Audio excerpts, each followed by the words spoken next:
Ladies and gentlemen, I just shared a thought with you that came to me about freedom. And it was a little perplexing. And I want to spend another time on it. I want to make sure that its relevance is understood, recognized by us all. Ooh wee. Ooh wee. Raise up a child in the way that they would always pursue. They're gonna stray, but hope is that they will know the way back. Like children, we all have grown through a system that has been our parent. And what our system is what we are. And there is no denying that. And our system will do anything it is designed that way to maintain itself at all costs. And there are certain people put in place to control and manipulate and guarantee, and if there are any changes to be made, they are to dictate that through the systems that they've created to make it an easy matter and not complicated. And part of that is to keep the mass public ignorant of what's going on. And they hide under what we call secret societies. You are quite familiar, I'm sure, of secret societies. And every last one of them have secrets that they do not publicize because you have no need to know. Now I'm saying to you, ladies and gentlemen, that these things happen at all kinds of levels. Even you who have given your lives and everything to the system and do everything you possibly can to the system, even when it works against you, even when it creates poverty amongst you, and when you find yourselves having to commit acts that have been legal as crime and violence, as breaking the law, and now you having to pay the penalties, money you don't have, or going to jail, doing time, working for nothing, anything to keep you at bay, and you know no way out. But the freedom of God says that there is a time when you, like any teenager, I don't care how much you love your parents love you to death. And they love you so much they want to choke the life out of you with love. But there comes a time when you are going to break loose and walk out there on your own, whether they like it or not. You might have to start driving in snow when they were afraid themselves about to have a heart attack, thinking that you might get hurt until you tell them to leave you alone. And then they recognize that you can go on your own. Being born again, ladies and gentlemen, the process begins similar to that. It's like telling the systems that represents itself in such a way that you don't want to have anything to do with it. You want to disassociate yourself from it as far as you possibly can. But you just don't want to sit alone on the side, not having anything to do with it. You want to be able to help those who have not seen as you see, and you understand the stumbling blocks that are before them. And your mission and your compassion that expresses who you really are gives you the drive to go and try to do whatever you can to manipulate and move that away. Isn't that a magnificent thing? Isn't that a magnificent thing? Now, the truth of the matter is, again, anything that goes against that is a threat.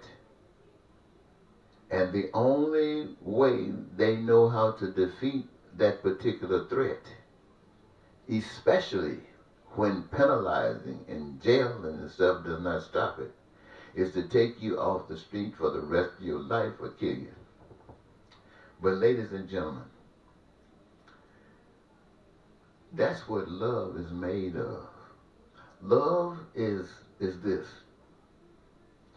Love is a person or whatever that God has touched in such a way that there is no doubt. You know, we can believe with all our hearts. We can confess with all our lips and mouths and tongue. We can cry our hearts out that we love God. I'm telling you, we can do that.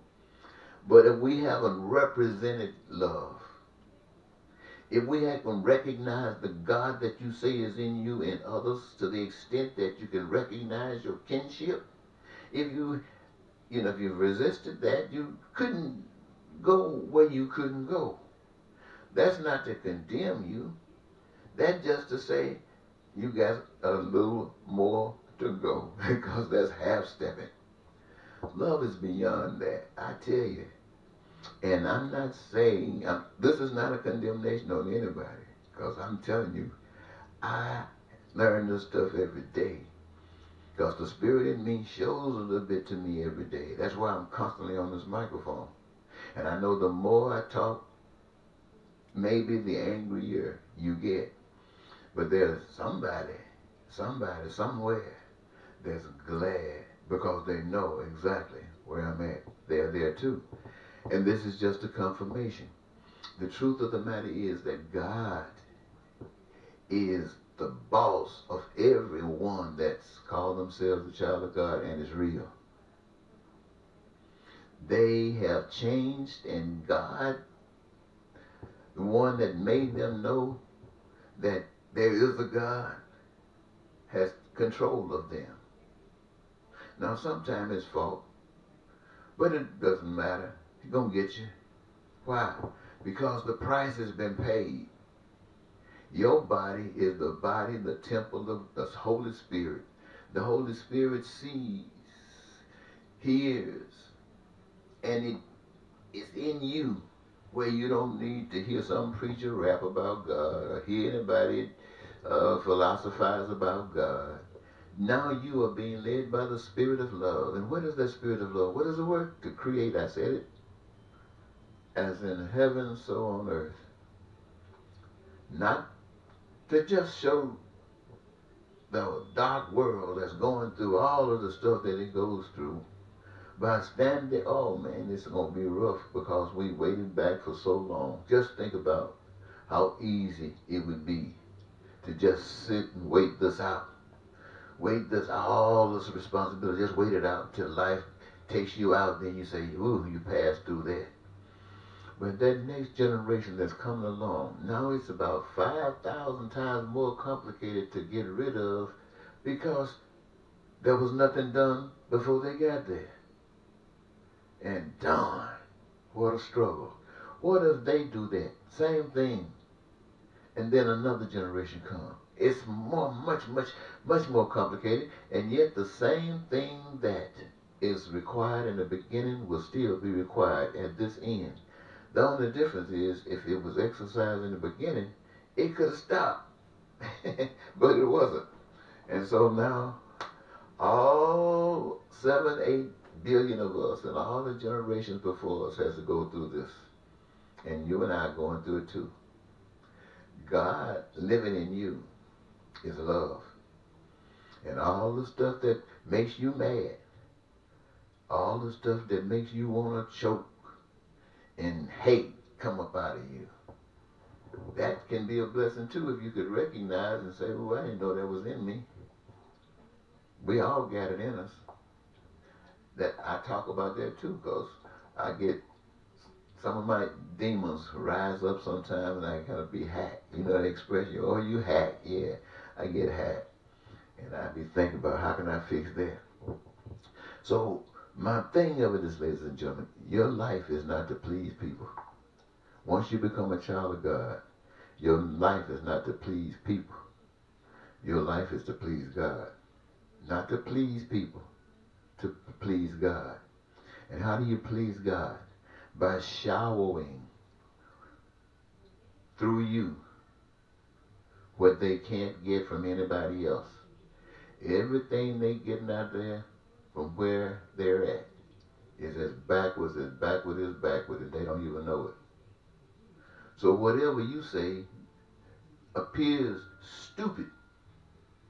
It appears as ignorant is ignorant. Especially generations and generations and generations of backwardness. But what does love do? Love smiles and continues to love. My, my, my. My, my, my. Now, what do they say is the greatest love? Somewhere, and I'm going to refer to something that somebody else said so you don't think I'm getting the big head.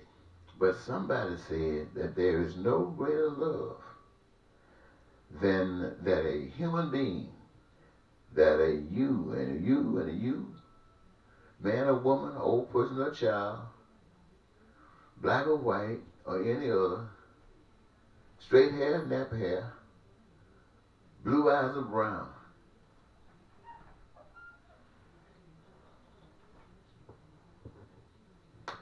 there is no greater love that you would give your life to God and let God live through you. There's nothing any better than that.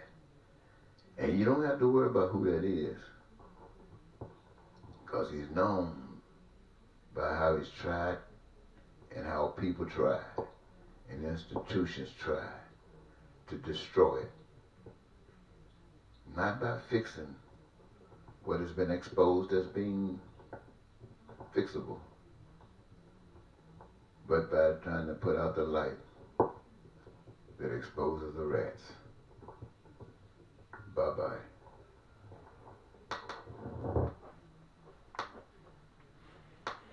Oh boy.